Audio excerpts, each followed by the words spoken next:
8ই April 2024 বছরের প্রথম সূর্যগ্রহণ হতে চলেছে।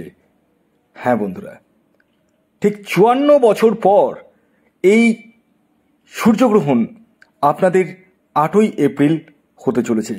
কারণ এই যে সূর্যগ্রহণ হতে চলেছে সেটি কিন্তু আপনার মীন রাশিতে রেবতী নক্ষত্রে, রেবতী নক্ষত্রে হতে চলেছে।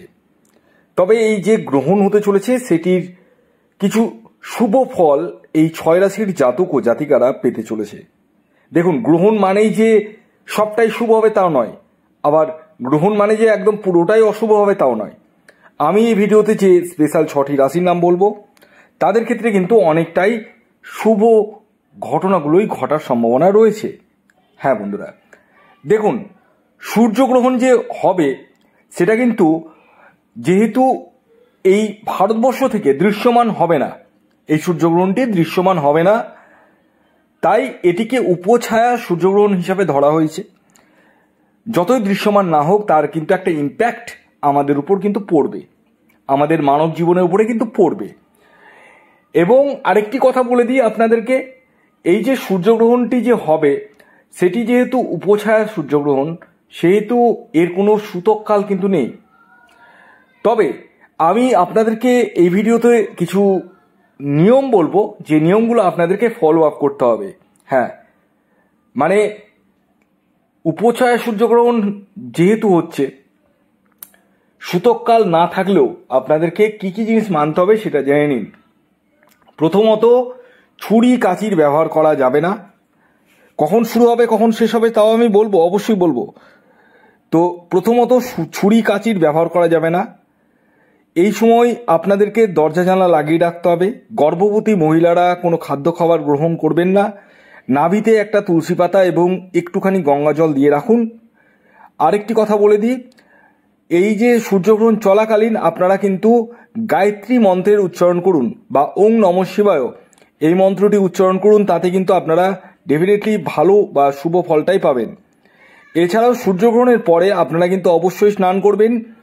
স্নান করে কিন্তু কোনো কিছু খাদ্য খাবার গ্রহণ করবেন, এবং জামা কাপড় যেগুলো রয়েছে, যেটি পরেছিলেন গ্রহণ চলাকালীন, সেটিকে কিন্তু কাচতে হবে। এবার আসি কোন সময় শুরু হচ্ছে কোন সময় শেষ হচ্ছে, খুব ভাইটাল পয়েন্ট। তো এই সূর্যগ্রহণটি যে 8ই এপ্রিল হতে চলেছে সেটির টাইমিংটা আসুন জেনে নেওয়া যাক। দেখুন, আমি পূর্বেই বললাম এটি মীন রাশি এবং রেবতী নক্ষত্রে হচ্ছে গ্রহণটি, এবং এটি শুরু হচ্ছে রাত্রি 9টা 8 মিনিট 17 সেকেন্ড থেকে, শেষ হচ্ছে রাত্রি 1টা 54 মিনিট 56 সেকেন্ডে। এই সময়ের মধ্যে আপনাদেরকে ঘুমোলে হবে না। যারা গর্ভবতী মহিলারা রয়েছেন তারা কিন্তু ঘুমোবেন না, ঘুমোনোটা একদম খারাপ। এবং খাদ্য খাবারও গ্রহণ করবেন না, এবং যতটা পারবেন মন্ত্র উচ্চারণ করুন, ওং নমঃ শিবায়, ওং নমঃ শিবায়, ওং নমঃ শিবায়, এই মন্ত্রগুলো উচ্চারণ করুন, গায়ত্রী মন্ত্র উচ্চারণ করুন, তাতে কিন্তু আপনাদেরই মঙ্গল। এবার আসি আপনাদের, অর্থাৎ এই 6 রাশি কোন সেই 6 রাশি এবং আপনাদের জীবনে কি কি পরিবর্তন ঘটতে পারে। প্রথম যে রাশির নাম বলবো, যে রাশি এই যে 8ই এপ্রিল সূর্যগ্রহণটি হতে চলেছে তার বেনিফিট বা শুভ ফল পেতে চলেছে, সেটি হচ্ছে মেষ রাশি। মেষ রাশির জাতক বা জাতিকা আপনি হলে 8ই এপ্রিল যে 54 বছর পর সূর্যগ্রহণটি হতে চলেছে তার বেনিফিটেড আপনারা হতে চলেছেন, অর্থাৎ চমৎকার ঘটতে চলেছে আপনাদের জীবনে। ভাগ্যের সাপোর্টের দ্বারা আপনারা অনেক কিছু করতে চলেছেন, নতুন নতুন সুযোগ আসতে চলেছে। দাম্পত্য জীবন যথেষ্ট শুভ যেতে চলেছে, কর্মজীবন যথেষ্টই শুভ যেতে চলেছে, সন্তান সুখ পেতে চলেছেন, ভ্রমণের জায়গাটা রয়েছে, এবং ভাগ্যের সাপোর্টের দ্বারা আপনারা অনেক কিছু কিন্তু অ্যাচিভমেন্ট করতে চলেছেন মেষ রাশির জাতক বা জাতিকা যদি আপনি হন। দ্বিতীয় যে রাশির নাম বলবো সেটি মিথুন রাশি। মিথুন রাশির জাতক বা জাতিকা আপনি হলে আপনাদের ক্ষেত্রেও কিন্তু এই সূর্যগ্রহণ যথেষ্ট পরিমাণে শুভ ফল এনে দিতে চলেছে। ভাগ্যের সাপোর্ট কিন্তু আপনারাও পেতে চলেছেন। চাকুরি ক্ষেত্রে পদোন্নতি বা প্রমোশন করতে চলেছে। দাম্পত্য সুখ এবং প্রেম জীবনে যথেষ্ট পরিমাণে শুভ ফল পেতে চলেছেন যদি আপনি মিথুন রাশির জাতক বা জাতিকা হন। এর পরবর্তী 3 নম্বর যে রাশির নাম বলবো সেটি হচ্ছে ধনু রাশি। ধনু রাশির জাতক বা জাতিকা আপনি হলে আপনাদের ক্ষেত্রেও কিন্তু যে 8ই এপ্রিল সূর্যগ্রহণ হতে চলেছে তার বেনিফিট আপনারা কিন্তু পেতে চলেছেন, অর্থাৎ ভাগ্যের সাপোর্ট আপনারাও পেতে চলেছেন, কাজের সুযোগ আসতে চলেছে, মন মানসিকতার জায়গাটা যথেষ্ট ভালো যেতে চলেছে এবং নতুন নতুন কর্ম পরিকল্পনা আপনারা কিন্তু করতে চলেছেন। এর পরবর্তী 4 নম্বর যে রাশির নাম বলবো সেটি কর্কট রাশি। কর্কট রাশির জাতক বা জাতিকা আপনি হলে আপনাদের ক্ষেত্রেও কিন্তু যথেষ্ট পরিমাণে শুভ ফলগুলোই পেতে চলেছেন।